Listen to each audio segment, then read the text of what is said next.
आप सभी का स्वागत है आपका अपना चैनल स्टडी करियर में। आज सवाल क्लास 10th से पूछे गए सवाल है। ये सवाल बोर्ड एग्ज़ाम में पूछे जाते हैं, या ऑब्जेक्टिव हो या सब्जेक्टिव, इस प्रकार के सवाल पूछे जाते हैं। आप सब्जेक्टिव में लघु उत्तरीय प्रश्न 2 नंबर में अधिक पूछे जाते हैं, इसलिए आपसे आग्रह है कि वीडियो को शुरू से अंत तक जरूर देखें। चलिए हम सवाल को बना रहे हैं। कह रहा है भाग एल्गोरिदम ए बराबर बी क्यू प्लस आर का क्यू आर का मान क्या होगा। तब हमें ए और बी का मान क्या है दे दिया है और पूछ रहा है हमें आर का मान और क्यू का मान। तो हम क्या करेंगे, पहले हम लिखेंगे अर्थात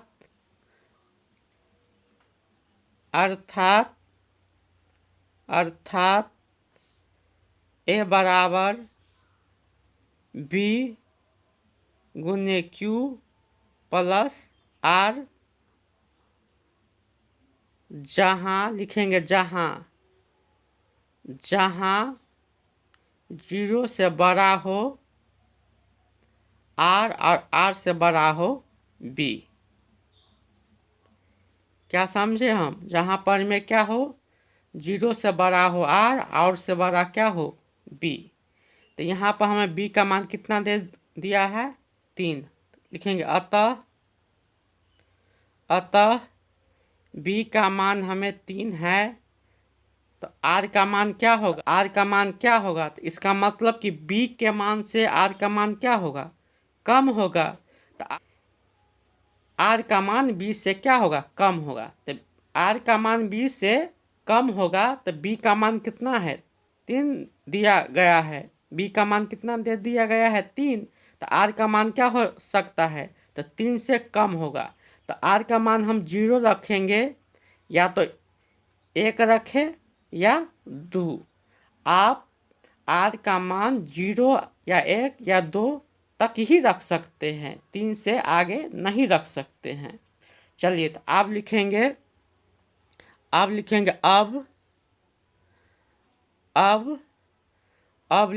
अब ए बराबर बी क्यू प्लस आर। इसी अब हमें ए का मान कितना दे दिया है, अब हमें ए का मान कितना दे दिया है 10। तो ए का जगह रखेंगे 10 बराबर बी का मान कितना दिया है 3। क्यू का मान नहीं पता है, लेकिन आर का मान हमें पता हो चुका है, क्या वो 0 या 1 या 2।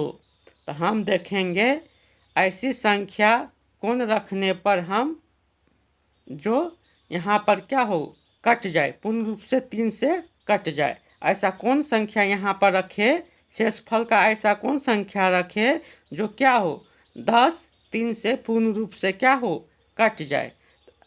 आइए तब हम 0 रखेंगे, तो 10 में से 0 को हम घटाएंगे तो क्या हो जाएगा 10, और 10 में 3 से पूर्ण रूप से नहीं कटेगा। फिर आगे चलेंगे तो हम यहाँ पर अब हम आर का मान क्या रखेंगे 1 रखें। तो आर का मान हम 1 रखें, तो आप क्या करेंगे, आप करेंगे 1 को हम इधर ले आएंगे तो क्या हो जाएगा, तो प्लस में है बराबर के इस साइड लाएंगे तो माइनस लग जाए, तो -1 बराबर 3q। क्या आ गया हमें 3q। अब क्या होगा, अब 10 में से 1 गया तो क्या बचेगा, तो 9 बराबर 3q। 9 बराबर क्या पड़ गया 3q। तो अब क्या लिखेंगे, अब लिखेंगे अतः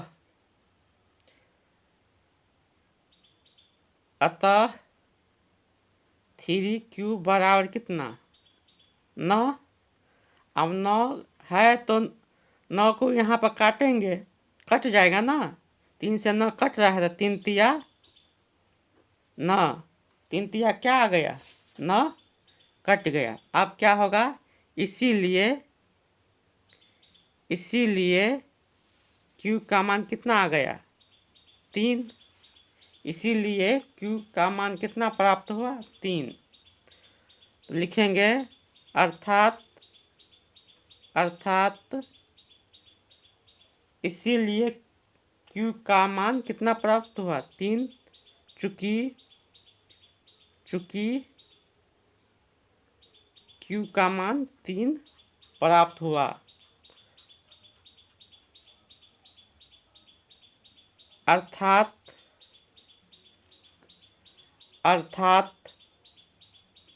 Q का मान 3 और R का मान कितना 1। अर्थात Q का मान 3 और का मान कितना प्राप्त हुआ 1 प्राप्त हुआ। तो यही हमें प्राप्त करना था, Q और R का मान हमें प्राप्त हुआ। यह तो सब्जेक्टिव विधि आप बना सकते हैं। इसी को हम ऑब्जेक्टिव में कैसे बनाएंगे, आइए हम इसका एक ट्रिक समझे या शॉर्टकट समझिए। तो क्या करेंगे, यहाँ पर क्या है A का मान कितना दे दिया है 10।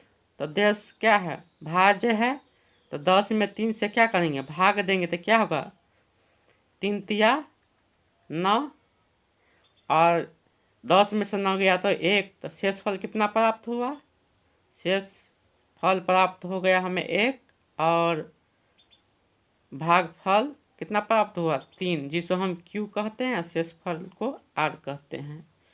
चलिए ये ऑब्जेक्टिव बनाने के लिए ट्रिक का प्रयोग करेंगे और सब्जेक्टिव बनाने के लिए आप इस ढंग से बनाइएगा तो आपका एक भी नंबर नहीं कटेंगे।